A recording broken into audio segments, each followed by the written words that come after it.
প্রিয় সকল ছাত্রছাত্রী, আশা করি তোমরা সবাই খুব ভালো আছো। ইতিমধ্যে মধ্যশিক্ষা পর্ষদ থেকে বা West Bengal Board of Secondary এডুকেশানের একটি নোটিশ জারি করেছে।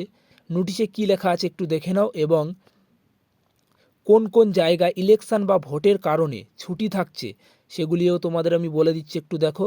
এবং তোমাদের সমস্ত স্কুলের গরমের ছুটি কবে কবে থাকছে বা যাকে বলা হয় গ্রীষ্মকালীন ছুটি কবে দেবে সেসব সম্পর্কে একটু বলে দিচ্ছি, তোমরা একটু ধৈর্য সহকারে দেখো। এবং যদি ভিডিওটি ভালো লেগে থাকে তাহলে তোমার বন্ধুবান্ধবকে শেয়ার করে দিও, তাদের দেখার সুবিধা করে দিও। দেখো, প্রথমে দেখো 16 এপ্রিল মানে এপ্রিল মাসের 16 তারিখ থেকে 20 এপ্রিল, এপ্রিল মাসের 20 তারিখ পর্যন্ত মোট 5 দিন ছুটি থাকবে ইলেকশন বা ভোটের কারণে। কোন কোন জায়গায় দেখো, কোচবিহার, আলিপুরদুয়ার এবং জলপাইগুড়ি, এই 3টি জায়গায় তোমাদের ভোটের কারণে 5 দিন ছুটি থাকছে।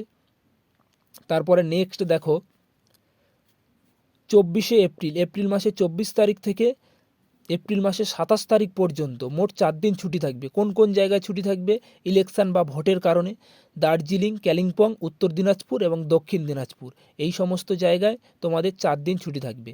এবং সর্বোপরি দেখো, তোমাদের সমস্ত স্কুলের গরমের ছুটি বা গ্রীষ্মকালীন ছুটি বা সামার হলিডে যাকে বলা হয়, তোমাদের গরমের ছুটি কবে থেকে দেওয়া হবে দেখো, মে মাসের 6 তারিখ থেকে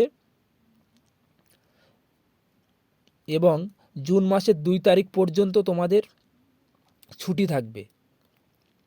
তাহলে তোমাদের গরমের ছুটি থাকছে মে মাসের 6 তারিখ থেকে এবং জুন মাসের 2 তারিখ পর্যন্ত, মোট 22 দিন তোমাদের ছুটি থাকছে।